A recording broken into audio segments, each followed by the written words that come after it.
Welcome to another deep dive, you guys.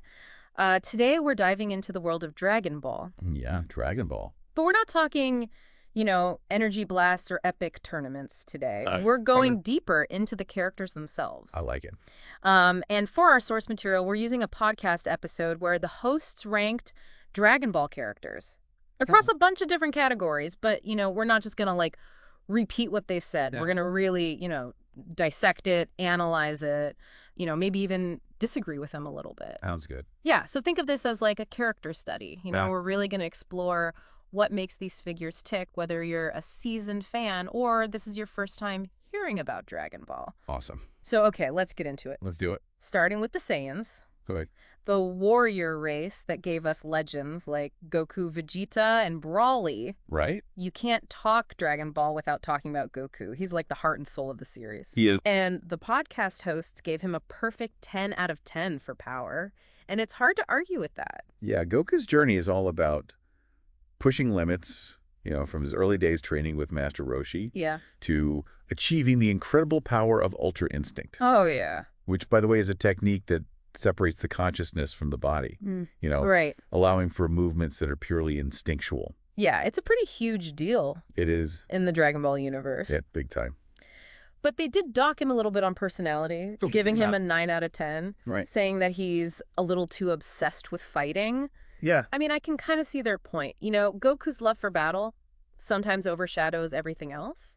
It does, but, that single-minded focus, that's like a defining trait. Yeah. But it also raises, some interesting questions. Like what? Well, is Goku's pursuit of strength purely selfish, or is there like a deeper motivation? Does he fight to protect others, or simply because he enjoys the challenge? Well, I mean, he does always end up saving the day. He does. So maybe it's not just about the fight itself, Right. but about what he's fighting for. Exactly. It's those layers, those layers of complexity Yeah. that make Goku such a compelling character. Totally. And speaking of complex characters, let's talk about Vegeta. Oh, Vegeta. The podcast hosts gave him a 9.5 out of 10 for power, Okay. just a notch below Goku. Right. But they gave him a perfect 10 out of 10 for personality.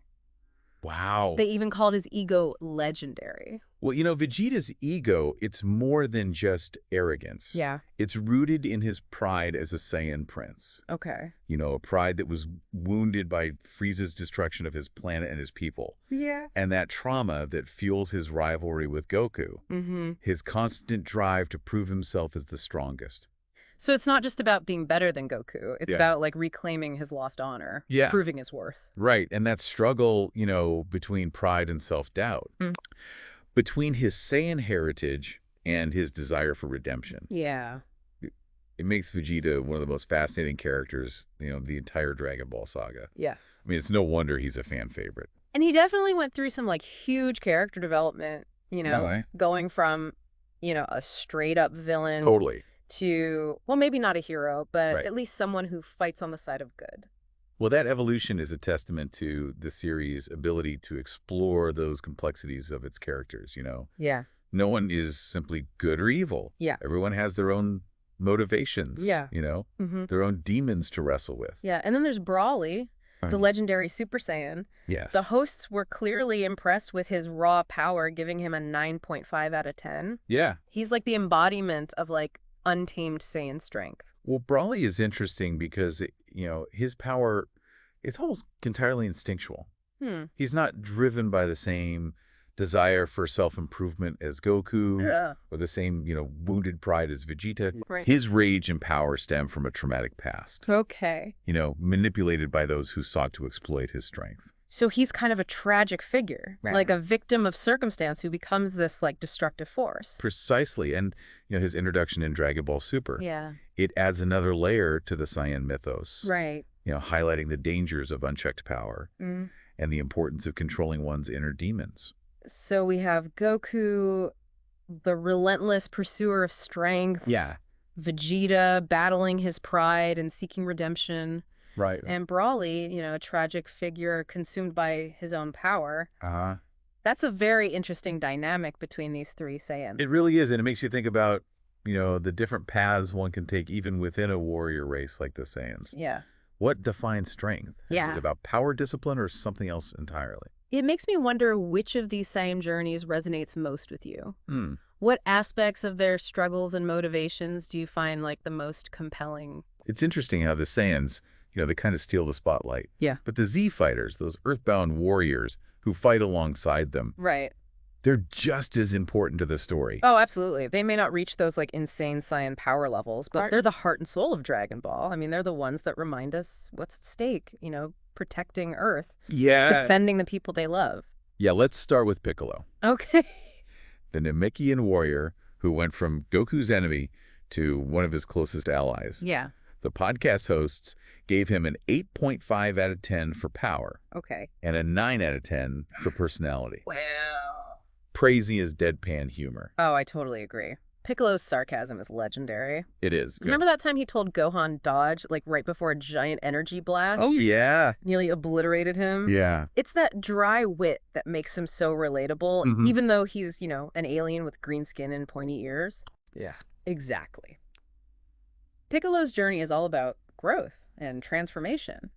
He started as a vengeful villain, but through his interactions with Goku and Gohan, he learned compassion, loyalty, and ultimately became a mentor and protector. He is like the ultimate tough love father figure. He is. Always pushing Gohan to be his best. Yes. Even when it means, putting him in danger. Absolutely. Speaking of Gohan, he's a fascinating character in his own right. He is. The podcast hosts gave him a 9 out of 10 for power. Okay. But they hinted that he has even greater potential that he hasn't fully tapped into. Like when he went Super Saiyan 2 against Cell. Exactly. Remember that. Oh, man. Iconic transformation. That scene still gives me chills. I know. Just unleashing this raw power. Yeah. Driven by his rage and determination to protect his loved ones. It was a pivotal moment, not just for Gohan's character arc, right, but for the entire series. Absolutely. And it raised the question, will Gohan ever surpass his father, Goku? I mean, he has the potential, but his path has been different. Yeah. Goku is driven purely by the pursuit of strength. Right. Gohan is more conflicted. Yeah. Drawn to knowledge and peace. Yet forced into these battles he never asked for. It makes you wonder if maybe that internal conflict is holding him back. It could be. From reaching his full potential. Yeah. Or maybe it's like the source of a different kind of strength. Right. A strength that comes from fighting for something bigger than himself. That's the beauty of Dragon Ball. Yeah. It explores these different facets of strength, different motivations that drive these characters. And then there's Krillin. Krillin. The heart of the Z fighters. Yes. He may not have the same raw power as the Saiyans. True. But he more than makes up for it with his courage and unwavering loyalty. Absolutely. The podcast hosts gave him a perfect 10 out of 10 for those qualities. I mean, Krillin is a reminder that strength isn't just about physical power. It's about resilience, heart, and standing by your friends, even in the face of overwhelming odds. He's been defeated. Yeah. Yet he always gets back up ready to fight alongside his friends. Every time. He's the everyman hero. Yes. The one we can all relate to, even if we can't shoot energy blasts from our hands. Right. And his relationship with Android 18. Oh, yeah. How he fell in love with her even though she was initially an enemy. I know. It's one of the sweetest and most humanizing arcs in the series. It's a great example of how Dragon Ball balances these epic battles with moments of genuine emotion and character development. Yeah. And it challenges our perception of who the strong characters really are. Now let's switch gears and talk about the antagonists. Okay. We've discussed the heroes' journeys. Right. But what about the villains who push them to their limits? Okay. Starting with Frieza, the galactic tyrant who's given Goku and the Z fighters more trouble than anyone else. The podcast hosts gave him a 9.5 out of 10 for power. Wow. And a perfect 10 out of 10 for being a total menace. Oh, yeah. And honestly, I can't disagree. Frieza is the quintessential Dragon Ball villain. Yeah. Ruthless, power-hungry, yeah, and obsessed with control. His actions set the stage for so much of the story. Right. From the destruction of planet Vegeta to Goku's transformation into a Super Saiyan. He's like the ultimate foil to Goku's heroism. He is. Everything Frieza represents is antithetical to what Goku stands for. And yet there's a twisted brilliance to his character. Yeah. He's a master manipulator, a cunning strategist. And despite being defeated multiple times, right, He always seems to find a way to come back, even achieving a new level of power with his golden form in Dragon Ball Super. Yeah, he's the villain you love to hate. He is. But you gotta admit, he keeps things interesting. He does. Next up is Cell. Cell. A bioengineered warrior created with the DNA of the strongest fighters in the universe. The podcast hosts gave him a 9 out of 10 for power. Okay. And an 8 out of 10 for personality, noting his smugness. Cell's arrogance is definitely part of his charm. Right. Or lack thereof. Or lack thereof. He's so confident in his own perfection, Oh. so convinced of his superiority, Yeah. that it makes his eventual downfall all the more satisfying. Oh, for sure. Cell represents a different kind of threat than Frieza. He's not driven by conquest or galactic domination, Okay. but by a warped sense of evolution. I see. He believes he's the pinnacle of creation, the perfect being. Right. And he's willing to absorb anyone and everyone to achieve his ultimate form. It's like a walking, talking genetic experiment. It is. A Frankenstein's monster of Dragon Ball lore. Exactly. And his creation, it raises some interesting questions. Like what? About the ethics of genetic manipulation. Okay. And the dangers of playing God. And his design, that creepy insect-like appearance, it adds to his unsettling nature. He's a villain that gets under your skin, both figuratively and literally. And then we have Majin Buu. Majin Buu. A being of pure chaos and destruction. Yeah. The podcast hosts awarded him an 8.5 out of 10 for power. Okay. But his unpredictable nature and transformations make him one of the most unique villains in this series. Well, Buu's a wild card. Yeah. A force of nature that's hard to categorize. Right. He's not driven by the same motivations as Frieza or Cell. Okay. He acts on instinct, on pure childish whim. Yeah. Which makes him both terrifying and strangely endearing. He's like a kid with a loaded gun, except the gun can obliterate planets. Exactly. You never know what he's going to do next, which makes him both dangerous and fascinating. Right, and his transformations from the rotund, playful form to the lean, merciless Super Buu, they add to his unpredictability. It's like he's a reflection of the different aspects of human nature. Yeah. The good, the bad, and the just plain weird. The good, the bad, and the weird. So we have Frieza, the tyrannical emperor. Yeah. Cell, the bioengineered perfectionist. Right. And Buu, the embodiment of chaos. Quite the rogues gallery. It is. I'm curious which of these Dragon Ball villains resonates most with you. Ooh, that's a good question. What is it about these antagonists that draws us in? Yeah. Is it their sheer power, their cunning, or perhaps their ability to tap into our own darker impulses? It's fascinating to think about what makes a compelling villain. It is. And speaking of power, let's shift our focus to the cosmic level, to the realm of the gods. Dragon Ball Super really expanded the scope of the universe, introducing us to gods and beings with power that dwarfs even the strongest Saiyans. It's crazy. It's almost hard to wrap your head around it. I know what you mean. It's like going from local martial arts tournaments to intergalactic battles, and then suddenly you're dealing with deities who can erase entire universes with a snap of their fingers. It definitely raises the stakes. For sure. And it forces us to reconsider, you know, what we thought we knew about power in the Dragon Ball universe. Yeah. Right. Like, we thought Super Saiyan was the ultimate level. Yeah. And then Beerus, the god of destruction, shows up and casually throws around power. Right. That makes Super Saiyan look like child's play. Yeah, it's insane. The podcast we're looking at today gave Beerus a perfect 10 out of 10 for power. Wow. And a 9 out of 10 for personality. Cool. They even mention his love of food as a charming quirk. It's an interesting juxtaposition. You know, you have this incredibly powerful deity who can destroy planets on a whim. Right. And yet he's also obsessed with finding the tastiest ramen. Yeah. Or the fluffiest pudding. It's so weird. It humanizes him in a way, you know? Yeah. Reminds us that even gods have their simple pleasures. It also makes you wonder, like, what motivates a god of destruction? Right. Is it just about maintaining balance, or is there something more to it? Yeah. What does it even mean to be a god in the Dragon Ball universe? Excellent questions. And it gets even more complicated when you introduce Whis. Miss Beerus' attendant and teacher. Oh, he's even more powerful than Beerus. Really? Which is mind-boggling to think about. That's crazy. The podcast hosts gave Whis a 10 out of 10 for power and a 9.5 out of 10 for personality. Okay.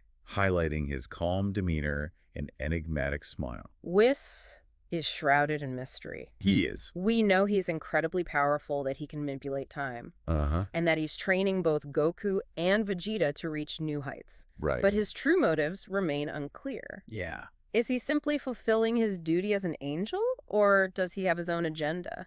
It's hard to tell with Whis, Yeah. He always seems to be several steps ahead, playing a long game that we mortals can barely comprehend. It's true. And then there's Zeno, the Omni King, who sits at the very top of the cosmic hierarchy. Right. The podcast hosts struggled with how to rate him, I bet. eventually settling on an unprecedented 11 out of 10 for power. 11 out of 10. Because he's in a league of his own. Yeah, I can see why Zeno is basically a child with the power to erase entire universes. It's kind of terrifying. It's both terrifying and fascinating. It's true. He's like a walk-and talking paradox. Yeah. Innocent and all-powerful. Zeno's existence throws a wrench into everything we thought we knew about power dynamics, I know. He's not bound by the same rules as the other gods. Right. He acts on impulse, on whimsy. Yeah. And that makes him unpredictable and potentially dangerous. Yeah. Even to someone like Beerus. The podcast hosts even wondered if Beerus and Whis were truly loyal to Zeno, or if they had their own secret motives. Interesting. It makes you wonder, what's it like to serve a being with that kind of power? Right. Is it even possible to be truly loyal to someone who could wipe you out of existence with a thought? It's a fascinating question. Oh. And it adds a whole new layer of intrigue to the Dragon Ball universe, Totally. Are the gods playing their own games? Yeah. Vying for power and influence? Right.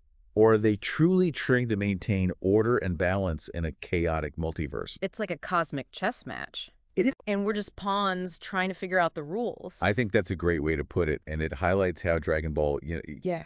even with all its over-the-top action and humor, You're right. manages to grapple with some pretty profound themes. Yeah. The nature of power, the struggle for balance, the weight of responsibility.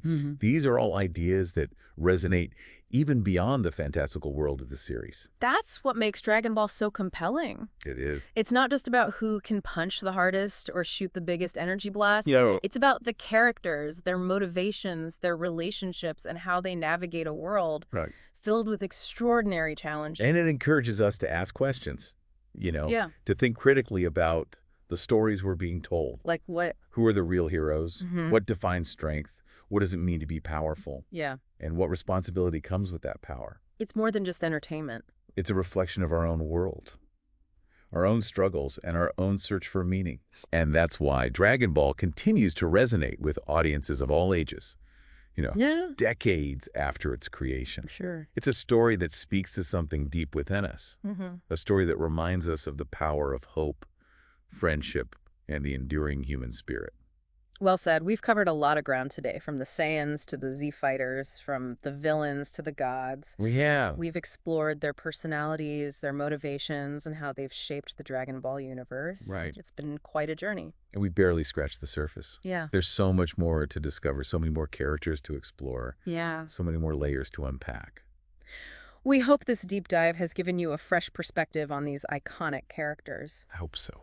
Whether you're a lifelong fan or new to the world of Dragon Ball, Sure. we encourage you to continue exploring this incredible universe, Please do. revisiting your favorite moments, discovering new arcs, and appreciating the characters who make this series so captivating. Absolutely. And perhaps as you journey through the world of Dragon Ball, Yeah. you'll find yourself reflecting on your own life, your own challenges, and your own potential for growth.